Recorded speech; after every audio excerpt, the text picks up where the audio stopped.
Hello, welcome back everyone to the Linguasphere Academy podcast. I'm Alex. And I'm Sam, right here with you. So glad you're with us again. I was thinking about something this morning.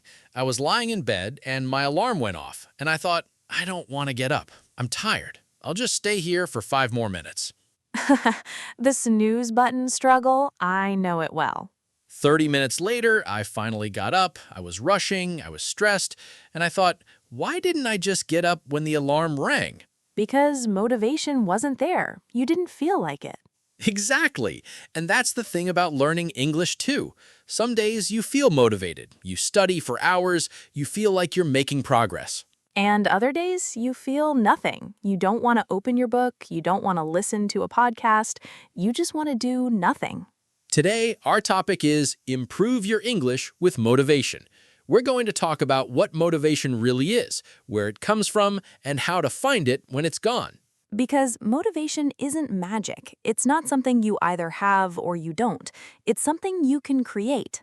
By the end of this episode, you'll understand how to stay motivated in your English learning journey, even on the hard days. As always, we'll speak clearly and keep it friendly. Lots of examples, lots of laughs, lots of honesty. So, get comfortable. Let's start with the most basic question. What is motivation? Motivation is the reason you do something. It's the drive, the energy, the push to take action. There are 2 types of motivation: intrinsic motivation and extrinsic motivation.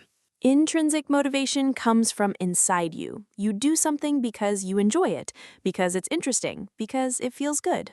For example, you read a book because you love reading. You're not doing it for a reward, you're doing it because it's fun. Extrinsic motivation comes from outside you. You do something to get a reward or avoid a punishment. For example, you study English because you need to pass a test or because you want a promotion at work. Both types are useful. Neither is better than the other. They just work differently. The problem is, motivation doesn't last forever. It comes and goes like the weather. Some days you're on fire. You can study for hours. You feel like you're improving every minute. Other days, you feel nothing. The words won't stick, the podcast sounds like noise, you want to give up. That's normal. That's human. Everyone experiences this. So, what do you do on those low motivation days? You don't wait for motivation to come back. You act anyway. You use discipline. Motivation is the spark, discipline is the steady flame. Motivation gets you started. Discipline keeps you going. So, on days when you don't feel motivated, you have to rely on your habits, your routines, your systems. That's why small daily actions are so important. The 2-minute rule. On a low motivation day, don't try to study for an hour, just study for 2 minutes. Anyone can do 2 minutes, and often after 2 minutes, you'll keep going. But even if you don't, you did 2 minutes. That's a win. That's better than 0. So the first key to improving your English with motivation is to stop waiting for motivation. Start with tiny actions. Build the habit. Let the habit carry you when motivation is low. Now, let's talk about your why. This is your deeper reason for learning English. Why are you learning English? Not the surface answer, the real answer. Not because it's useful, but because I want to travel without fear, because I want to get a better job, because I want to talk to my in-laws. When you connect to your deeper why, motivation comes more easily. Write your why down. Put it somewhere you can see it, on your mirror, on your desk, on your phone.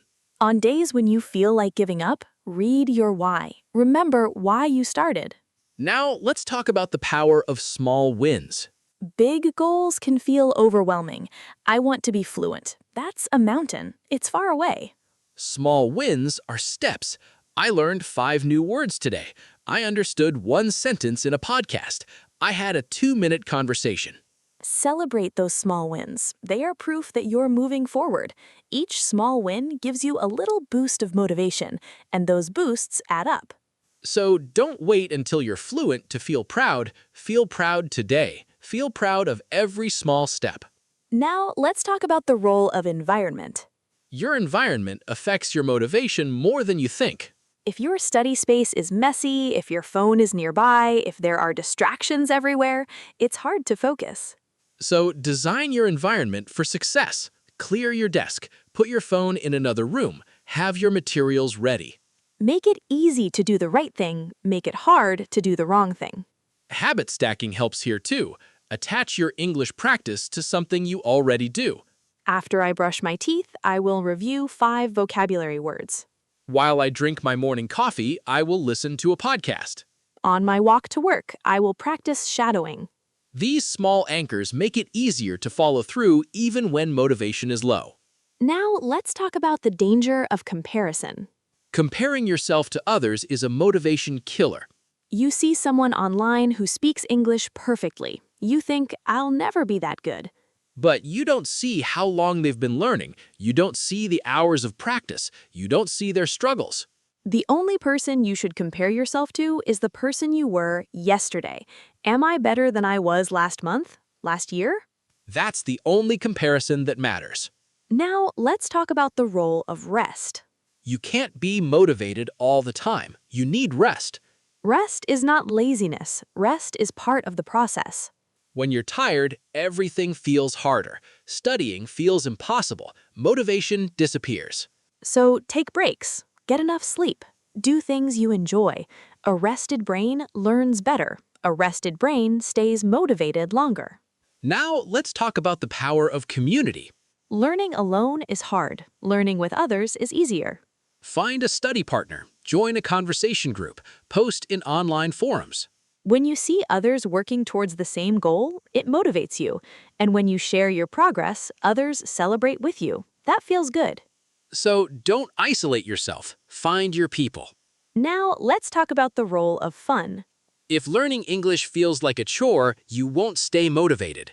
So make it fun. Watch shows you enjoy. Listen to podcasts about topics you love. Read books that interest you. You don't have to study with textbooks. You can learn from anything. The more you enjoy the process, the more motivated you'll be. Now, let's talk about the power of visualization. Close your eyes and imagine yourself speaking English confidently. Imagine having a conversation without fear. Imagine getting that job because of your English. Visualization primes your brain for success. It makes the goal feel real. And when the goal feels real, motivation follows. Now, let's talk about the role of accountability. Telling someone your goal makes you more likely to achieve it. Find an accountability partner. Tell them what you're going to do. Check in with each other. I'm going to study for 15 minutes today. Did you do it? Knowing that someone will ask keeps you on track. Now, let's bring back Maya. Maya has been learning English for 2 years. She's made progress, but lately she feels stuck. She's lost her motivation. She doesn't feel like studying. She opens her book and closes it. She starts a podcast and turns it off. She feels guilty. She thinks something is wrong with her. But nothing is wrong. She's just in a motivation valley. It happens to everyone. She decides to try the 2-minute rule. Just 2 minutes. Anyone can do 2 minutes. She opens her book, she reads 1 sentence, she closes it. 2 minutes. The next day, she does the same thing. 2 minutes. The next day, she does 5 minutes. It's easier now. The habit is building. She also writes down her why. I want to speak English so I can travel without fear and make friends from around the world. She puts it on her mirror. She reads it every morning. She joins an online conversation group, just listening at first. Then she says 1 sentence. Slowly, her motivation returns. Not in a big explosion, quietly, like a sunrise. She's not where she wants to be yet, but she's moving again, and that's what matters. Now, let's learn some phrases to talk about motivation. I'm feeling motivated today.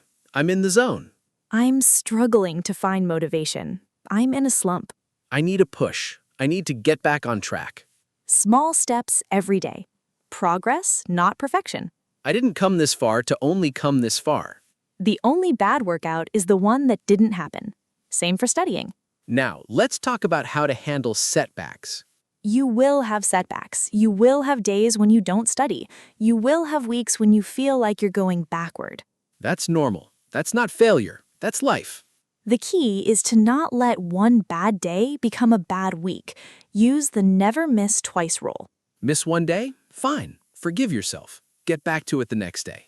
Don't let guilt pile up. Guilt kills motivation. Instead of thinking, I'm so lazy, think, I missed today. I'll do better tomorrow. Self-compassion is a powerful motivator. Now, let's talk about the role of rewards. Rewards can boost motivation, especially extrinsic motivation. If I study for 30 minutes, I'll watch an episode of my favorite show. If I finish this chapter, I'll treat myself to a coffee. Make the reward immediate, not someday, today. Small rewards for small wins keep you going. Now, let's talk about the power of tracking. Visual tracking is motivating. Put an X on your calendar every day you practice. Don't break the chain. The longer the chain, the more you want to keep it going. You can use an app or a simple paper calendar. Seeing your progress visually reminds you that you're moving forward. Even on days when you feel stuck, the X's tell a different story. Now, let's talk about the role of passion. The more passionate you are about your reason for learning, the more motivated you'll be. If you're learning English only because you should, it's hard to stay motivated. If you're learning because you have a dream connected to it, motivation comes easier. So connect your English learning to something you love. Travel, books, movies, people, work. Make English the bridge to something you already care about. Now, let's talk about the power of music. Wait, no music references. Let's say the power of podcasts. Listening to inspiring stories can boost your motivation. Hearing about other people who overcame challenges reminds you that you can too. So listen to podcasts about learning, about growth, about people who achieved their dreams. Let their energy lift you. Now let's bring back Maya one more time. Maya has been using the 2-minute rule for a month now. She has a long chain of X's on her calendar. She still has low motivation days, but she does her 2 minutes anyway. And most days, those 2 minutes turn into 10 or 15 or 20. Her English is improving, slowly but surely. She still gets frustrated sometimes. She still wishes she were better. But she's no longer stuck. She's moving, and moving feels good. She realized that motivation isn't something you find, it's something you create. Small actions consistently taken create motivation. Action first, motivation follows. That's the secret. Don't wait to feel motivated. Act. The feeling will come.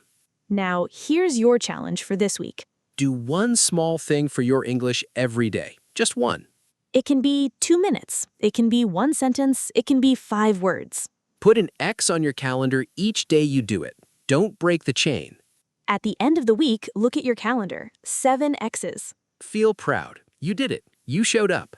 Then come back and tell us in the comments. How did it feel? What did you learn? We read every comment. Your progress inspires us and other listeners. Remember, motivation isn't magic. It's practice. You don't have to feel motivated every day. You just have to show up. Small steps consistently taken lead to big results. You can do this. You are capable. You are on your way. Thank you for spending this time with us. We'll be back next week with another topic. Until then, take one small step. Just one. That's enough.